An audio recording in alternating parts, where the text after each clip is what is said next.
Well, Shabbat Shalom, everybody. Welcome again. I hope life is being good to you. Hope things are well. What is the meaning of life? And I know we've all heard that, right? And that we've probably wondered it for a little while. Probably didn't spend too much time thinking about it, but I'm sure everybody's heard that question. What is the meaning of life? But do you really go, as you go through your day to day, because that's what we do. We get busy and we go through our day to day. We don't take the time to stop and really ponder on things like that. We get caught up in, well, I need to drive over here. I need to do this. I need to do that. A lot of people don't take the time out to meditate on the awesomeness of God and what it is that he created.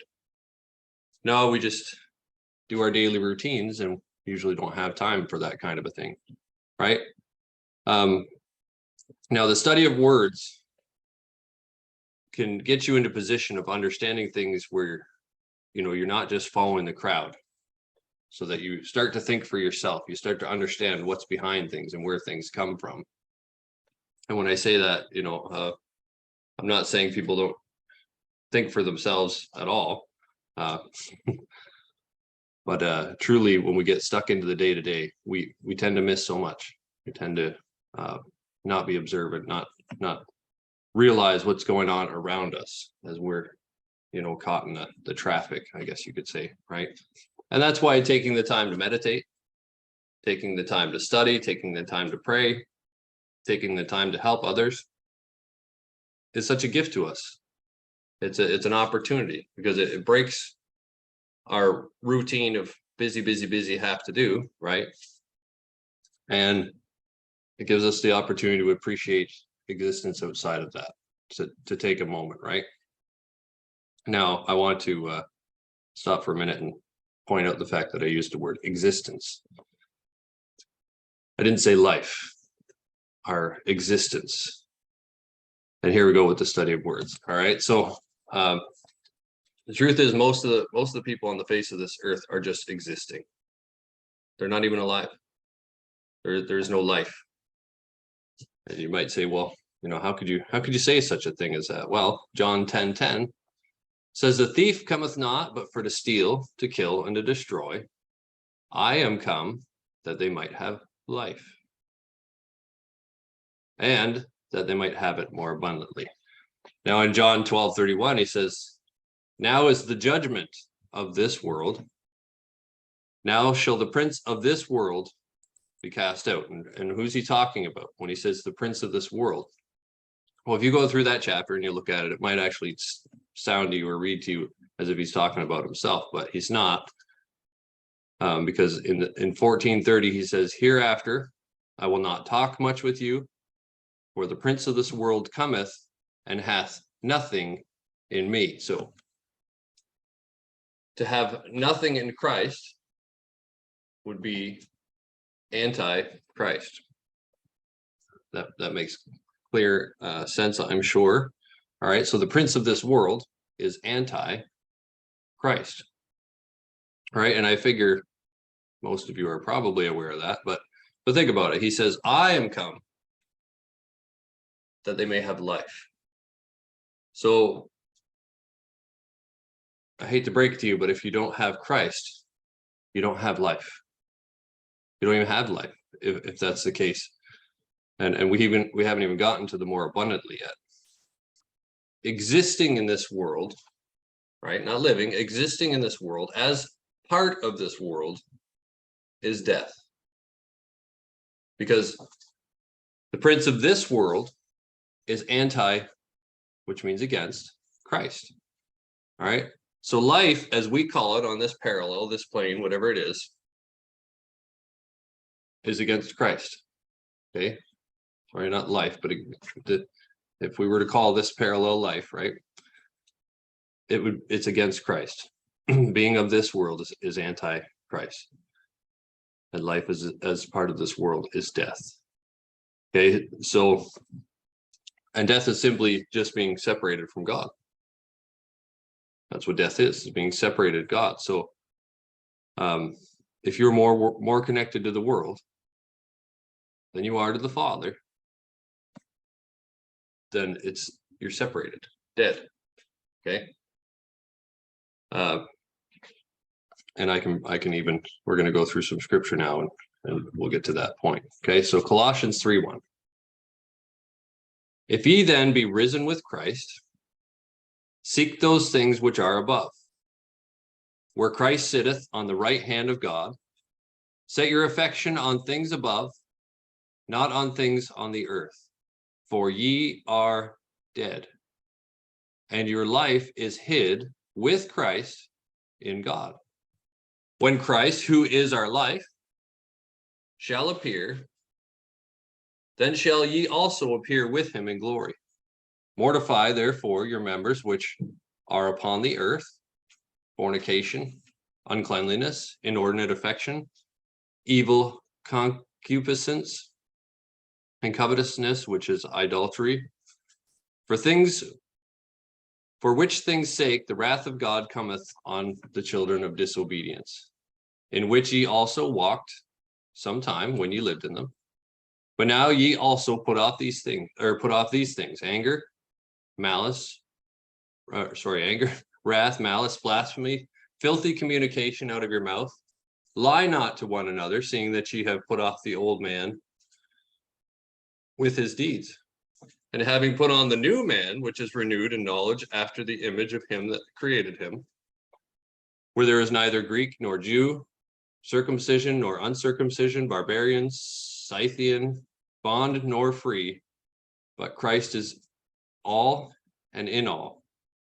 Put on, therefore, as the elect of God, holy and beloved, bowels of mercies, kindness, humbleness of mind, meekness, long-suffering, forbearing one another, and forgiving one another. If any man have a quarrel against any, even as Christ forgave you, so also do ye. And above all these things put on charity, which is the bond of perfectness. And let the peace of God rule in your hearts, to the which also ye are called in one body, and be ye thankful. Let the word of Christ dwell in you richly in all wisdom, teaching and admonishing one another in psalms and hymns and spiritual songs, singing with grace in your hearts to the Lord. And whatsoever you do in word or deed, do all in the name of the Lord Jesus, giving thanks to God and the Father by him. All right. Read it again. Read it, tomorrow, tonight, whenever you get a chance. Mark it. Make it a paramount thing in your life to go through this. Okay. But at the moment that we're teaching here today, we're going to focus on verse 3, where it says, ye are dead. Right? Separated from the Father. And it says, and your life is hid. It's a hidden thing. Hid with Christ in God. So if it's a hidden thing, a secret thing, then if you really want to ask what's the meaning of life, you kind of first have to ask, what is life? What is life? Now, before you get all depressed about this, there's more. Okay, there's more. I'm sure you'll all understand when I say, life's not fair. Life's not fair. No, life is fair. This world is not fair. All right, and it's not fair. And that's, something I try to explain to my children. Just, how come this person gets this and this person gets that, and it's not the same, and it's never the same. This world is not fair. All right. But we're going to have to just get over it. There's nothing we can do about it, except God is fair. God is fair. He's got rules. And if you break them, then you're fair game, you could say. You break his rules, right? Let's put it that way. If you follow his rules, he's not a human umpire that isn't sure whether you're out or you're safe. He knows. He knows whether you broke the rule, and it's you either did or you didn't. All right, so you're either safe or you're out, meaning fair game. In this scenario, just existing. If you're breaking the rules, that's what we're doing, just existing. So what is life? What does it mean to be alive? What does What does Christ mean when he said, I have come that they may have life? Well, again, life is not of this world, right? We talk about it like it is. We get confused all the time and think that it is. But you can have life in this world, right? You can be connected in this world. Now, for those of you that lived through, and I'm sure most of the people listening have, lived through either the 70s, the 80s, the 90s, you had the opportunity for the most part to live a worry-free life during those times. Okay, I'm not saying there wasn't hard times or bad things that went on that were bad, but overall things generally weren't all that bad. Especially compared to the things we read about in history, or the things that you hear about taking place in what we call third world countries. Things were generally okay in here in North America during those times. Well, you had the opportunity to know what it was like to have the hand of God over you. Peaceful times, understanding, not worrying. And now he's slowly withdrawing his hand, and we're being given a choice. And the choice is simple. The choice has always been there. You just haven't always felt the pressure in the same way that we see it today. The choice is choose life. Choose life, God, and the rules that he gave to us that lead to his promises, or choose death. Continue in the ways of this world and slowly decline until there's nothing left of you. And those are the choices. It was given to us way back in Deuteronomy. It says in Deuteronomy 30, 19 and 20, I call heaven and earth to record this day against you, that I have set before you life and death, blessing and cursing. Therefore choose life, that both you and thy seed may live. That thou mayest love the Lord thy God, that thou mayest obey his voice, that thou mayest cleave to him, for he is thy life, and the length of thy days, that thou mayest dwell in the land which the Lord sware unto thy fathers, to Abraham, to Isaac, and to Jacob, to give them. Now, he is thy life. Could we have made it any clearer, right? That every choice that we make is blessing or cursing. Every choice that we make is life or death, because it either brings us closer to God or it moves us just a little bit further away from him. All right, so hopefully that's clear enough, right? What is life? Life is being connected to the Father. And Christ came that we could be connected to the Father and be connected to him more abundantly. All right. So what's the meaning of life? Well, that's a whole different question. All right. What's the meaning of life? And it would be a whole different answer as well. Firstly, I would ask you, well, what is it that ties you to this world? What are the things that drag you down in this world? You see, Satan being the prince of this world, his job is to occupy you. All right, and I specifically use that word. His job is to occupy you with the things of this world. So what are the things that you're occupied with that are keeping you from God? And but I keep using that word occupy, right? I want it to be driven in for the purpose of understanding, because basically that's what sin is. All right, it's time that you spend or I spend. We call free time, right? We say, oh, this is free time, or our time, or my time, that we choose to spend selfishly, that we choose to spend doing the things we want. Lie in my face. And I'm not preaching to you as one that doesn't have that, have to deal with that either. Yeah, I'm preaching it with hopes of sharing the understanding, right? So yes, I have things that occupy my time as well that are selfish, but those are the things that hold me back from achieving my full potential with God. And the same goes for you. Now, the definition of the word occupy, listen to this, okay? Occupy. To take up or fill up space, time, right? The example is I occupied my evenings with reading a novel. And the second definition, to engage or employ the mind, energy, or attention of. Well, think about that. Now think about the word occupation. The definition of occupation is a person's usual or principal work or business, especially as a means of earning a living. Vocation. Excuse me, the example is her occupation was dentistry. Any activity in which a person is engaged, right?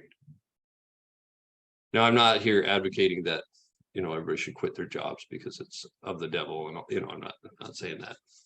I will advocate that you need to feed your families, and it's, good things to have good work ethic, right?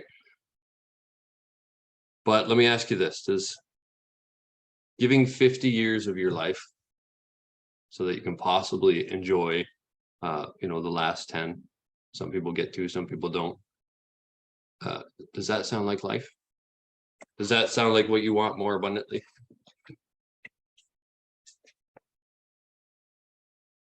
No, if that's what life is, count me out. I'm not interested. All right. Yeah. And that, the best part is that doesn't even qualify you for heaven. That doesn't even get you to heaven. Just working all that time and retiring. Right? No, the truth is, I believe that the work schedule was designed by the devil himself to keep you from ever attaining the things of God. That's what I believe it's set up for, to keep you busy. And when you're not at work, you got to make sure you set aside to do things to take up your time. You have to mow your lawn or the neighbor's going to complain. You have to do this. You have to do that, right? And God isn't, it's not like he's not aware of it. He's quite aware that the devil set it up like that, right? The devil can't do anything without God's permission. So again, you have to feed your family. I'm not saying it's sinful to have a job. What I am saying is it's purposefully set up to steal our time. This world is. It's purposely set up, purposefully set up to put stress on you, to make you feel like you just need a little downtime all the time. Like what we call that free time. I need to sit down now. I need to take a break. I need to de-stress my mind, right? And that's where we get selfish. We trade our time for money, right? We give our time and they pay us for it. Now, God, when he set up the tithes, he demands 10%. Is it really about our money?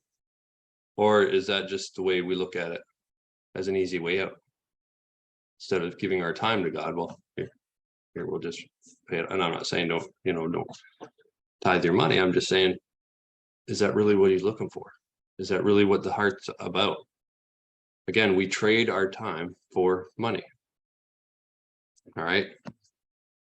And here's the sad thing about that. We look at that as a cost, right? Oh, it costs me my time to do this. It costs me my money to do that. And we should be looking at it as an investment, something that you get a return from, something that you're putting into that's going to be there when you need it. We should be looking at it as an investment. All right. Why is it that you think the devil wants us occupied? The Antichrist, why do you think he wants us occupied? It starts to make sense, right? To keep you from achieving. So you're too busy to stop and think, too busy to get a relationship going with God, too busy to spend time helping your neighbor in their life situations. Revelations 14:12 says, here is the patience of the saints. All right. Here are they that keep the commandments of God and the faith of Jesus. All right. And now we're starting to get into the meat of the study today. It took me too long to come up to the conclusion of this. But yeah, Satan is the prince of this world. All right. If we can conclude that through what we read, then we can conclude that this world is set up with the purpose and intent of stealing our time while we're here. All right. So why are we here? To choose differently. To choose differently than this world. To choose life. That both you and your seed may have life. and have it more abundantly through Yeshua. All right. When you look around this existence and you stop and you ask yourself, is it fair? If you get caught up in that question, it's not fair that I went through this, or I have to go through that, or I dealt with this, or look what he got. Stop and ask yourself, was it fair when Yeshua was here for him? Was that fair? See, what are we comparing to when we say something isn't fair? He was the most chosen of all, right? Was that fair? Who could be more chosen than his own son? And you are chosen. But this isn't life. But you can have life. Even here on this parallel, you can have it. You can have it more abundantly. We were created to overcome this world. All right. And that's the choice. That's the choice we're given, to overcome or to be part of. Luke 10:18 says, and he said unto them, behold, I beheld Satan as lightning fall from heaven. Behold, I give unto you the power to tread on serpents and scorpions, and over all the power of the enemy, and nothing shall by any means hurt you. Notwithstanding, in this rejoice not that spirits are subject to you, but rather rejoice because your names are written in heaven. Rejoice that you have life. You're written in heaven, you have life. But don't disregard the power that you have over this world. Don't cast it aside or forget about it. You see, it is a hope. It's a promise. Nothing shall by any means hurt you. That's what it says. John 1:1. In the beginning was the Word. The Word was with God, and the Word was God. The same was in the beginning with God.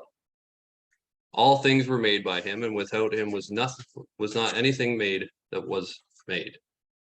In him was life, and the life was the light of men. And the light shineth in the darkness, and the darkness comprehended it not. All right, darkness is this world, and this world didn't understand the light. There's more to be taught on light for another time, but 1 John 2:9. He that saith he is in the light and hateth his brother is in darkness even until now. All right. You see, we're that darkness is what we choose to do, the things we choose to do while we're here on this world. So the things that occupy our time. But we were made to overcome. We were made to overcome the world. John 16:33. These things have I spoken unto you, that in me ye might have peace. In the world you shall have tribulation, but be of good cheer. I have overcome the world. So Yeshua, Jesus, he overcame the world. But why would he tell us to be excited because he overcame? Why would? Well, he tells us, verily I say unto you, this is John 14:12. He that believeth on me, the works that I do, he shall do also. And greater works than these shall he do, because I go unto the Father. He overcame the world, right? It says we're supposed to do what he did and greater things. He overcame the world. He that hath an ear, Revelations 2:17, he that hath an ear, let him hear what the Spirit saith unto the churches. To him that overcometh will I give to eat of the hidden manna, and will give him a white stone, and in the stone a new name written, which no man knoweth, saving he that received it. To him that overcometh. Overcometh what? Well, he overcame the world. Right? He overcame the world. So again, this world isn't fair. All right. But to him, and I'm sure her, that overcome this world, what's the promise? What's the promises that God's laid out for you? It's already there. He's already put it out. All you got to do is fulfill. This world is set to drag you down. All right. To suck you in and drag you down. But to him that overcometh, right? So again, what's the meaning of life? What's the purpose? Well, in the beginning, God created all the things that he created. And then he created man, Genesis 1:26. And God said, let us make man in our image, after our likeness, and let them have dominion over the fish of the sea, and over the fowl of the air, and over the cattle, and over all the earth, and every creeping thing that creepeth on the earth. So God created man in his own image. In the image of God, he created them. Male and female, he created them. And God blessed them and said to them, be fruitful, multiply, and replenish the earth, and subdue it, and have dominion over the fish of the sea, and over the fowl of the air, and over every living thing that moveth on the earth. God said, behold, I have given you every herb bearing seed, which is upon the face of the earth, and every tree in which is the fruit of a tree yielding seed. To you it shall be for meat. And to every beast of the earth, and to every fowl of the air, and to every thing that creepeth on the earth, wherein there is life, I have given every green herb for meat. And it was so. And God saw that everything that he had made, and behold, it was very good. And the evening and the morning were the sixth day. Now, back up to the 26th verse. God creates man, right? Even before he creates man, he says, let us make man in our own image, after our likeness, and let them have dominion. Right? Then he goes on, as we read, he creates man, and he says to them, be fruitful, multiply, replenish the earth, subdue it, and have dominion. That word dominion, okay? When you look up the original Hebrew word, this is the definition for it, dominion. Sorry, the definition for the original Hebrew word, not the word dominion. A primitive root, to tread down, that is to subjugate, specifically crumble off, come to, make to, have dominion, prevail against. Mankind was literally created to overcome this world. Literally created to overcome this world. Reign, bear, to make rule, to overtake. That was the last. So yeah, we were literally made to overcome. That's the purpose. That's the meaning of life. He gave us that first commandment, 128. He blessed them, said, be fruitful, multiply, replenish the earth, subdue it, and have dominion. Overcome. For the fish of the sea, over the fowl of the air, over every living thing that moveth upon the earth. Yeshua was tempted with every sin, and yet he sinned not. I've heard him being referred to as the second Adam, and it never made any sense to me until now. So Adam didn't overcome, at least not, that's why he got kicked out of the garden, right? Whether he overcame in the end, that's a different story, but Yeshua overcame all things. So he was never separated, right? Well, at the time he was, while he was on the cross, but Adam died. He was separated.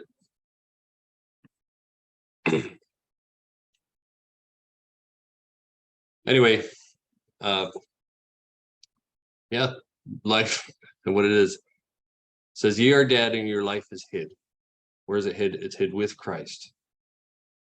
Right? And through repentance, we can once again always be reunited to the Father. We can restore that relationship back.